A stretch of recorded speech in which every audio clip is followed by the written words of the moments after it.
Welcome back to Talk of the Town. Many of us have the joy of knowing we have a pet at home who we get to come and see that little face greeting us or get a little warm snuggle.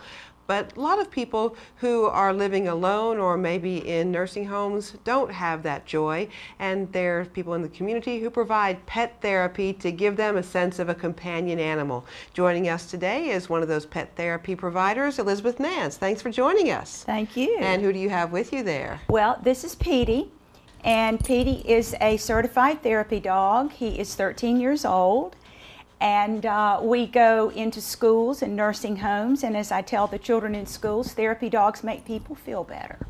I guess they do. Well, Petey is a little bit jumpy right now, but it probably works better to have an older dog as therapy because they're a little less energetic than maybe a puppy would be. Yes, they do. And Therapy Dog International is an excellent organization because Petey had to go through 11 different criteria to pass it, and we had to hire a trainer. Allison Armayo came and helped us train Petey, and then we had to go to Savannah for him to pass the tests.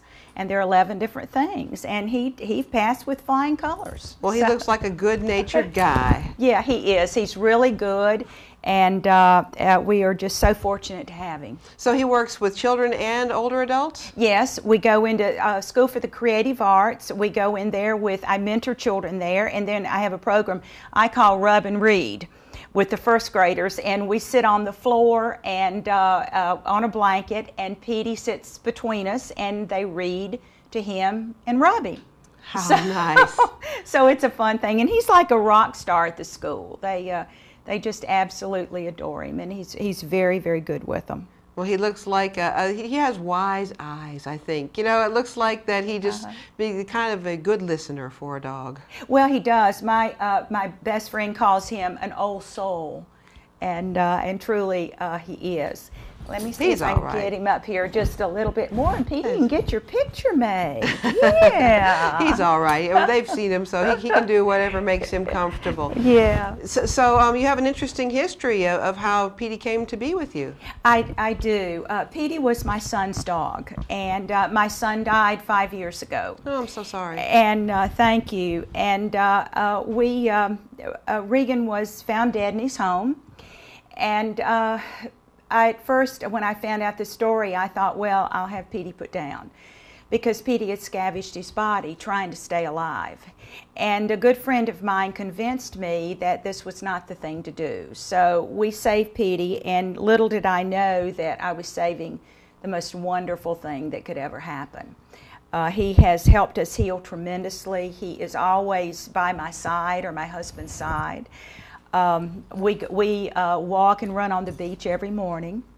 So it's been a wonderful thing. And then making a therapy dog out of him has been terrific. It's sort of like making something good happen out of something that was very, very bad. Well, and it must give you some sense of that your son's death had at least some small good part to it. Well, yeah, and when I'm at school, I get tickled at the kids because I think I can hear my son giggling in the background at what I'm doing with his dog now, and he would love that, and that makes me feel really good too. Wonderful. Well, Petey has a great history, and it looks like that he brings that sense of loyalty and understanding when he comes to meet with other people. He does. He really does. If you could just see him at the school, when he walks in, the kids just start screaming, "Here's Petey, here's Petey." And he has the typical beagle bark, which is a howl. And I can make him do that, and they're always the teachers aren't too delighted, but he will howl on command. Oh, so. We have to close the segment with that and see what happens. We'll go. Do you visit older people as well? Yes, we go into. We're part of Hospets, and we go into various assisted livings and nursing homes, and it's wonderful to see the people. They just respond so beautifully to it because so many of them have had pets and can't have them anymore. And so they love to touch them and feel them. There's a little lady over at the Preston that Petey just curls up beside, and she just rubs him and tells him how beautiful he is. And it just warms your heart when you do that. I have a friend who has their smaller dogs than that, but they go and visit Hospets. I think it's the same thing. They have their little vests and all, and they have gone, and some of the people, I mean, they become like almost family with some of those visitors, and they you know, even though they're only there, it's like the people, there are people who haven't been verbal really much at all, and they'll talk to the dogs. They will. Well, or you can see them calm down, you know, with them too. It's really a beautiful thing. All right, so what are if somebody has a dog they think that has the right temperament to be in a hospet, how would you do that? How do you get started? Well, Therapy Dog International is a great, tremendous organization, and just go online, Therapy Dog International, and they will tell you all about it.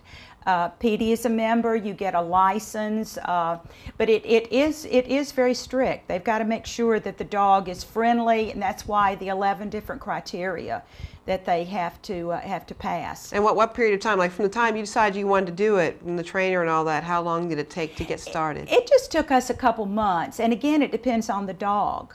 Petey's problem was other dogs. He hadn't been around him very much.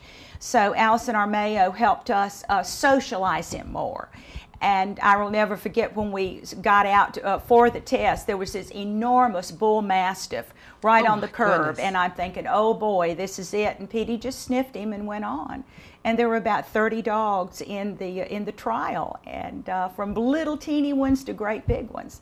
But it'll tell you on the website exactly what you need to do to get them trained and ready to go. Well, what a great way to spend your time and make sure that your time with the dog is well spent. In other words, a lot of people say, well, I'm going to go do my community service, the dog has to stay home, you know. Yeah. So this is a way to involve him in such an important part of your life. Yeah, it really is. Every time I take him, I just feel good when I leave.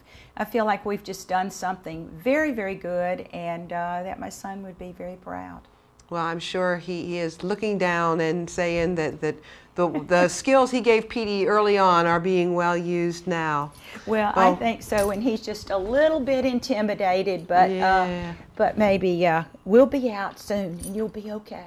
I'm used to being the star, just being petted, not being the star on camera. I know, but he is. But he seems like just a real calm guy, and that's really what you would need. I mean, there are lots of dogs that would not have the right temperament, I would Exactly. One of the things is you don't want a dog that scares easily, because in the test they will drop something really loud behind them, and it's okay if they jump, but you don't want them running, screaming, and yelling.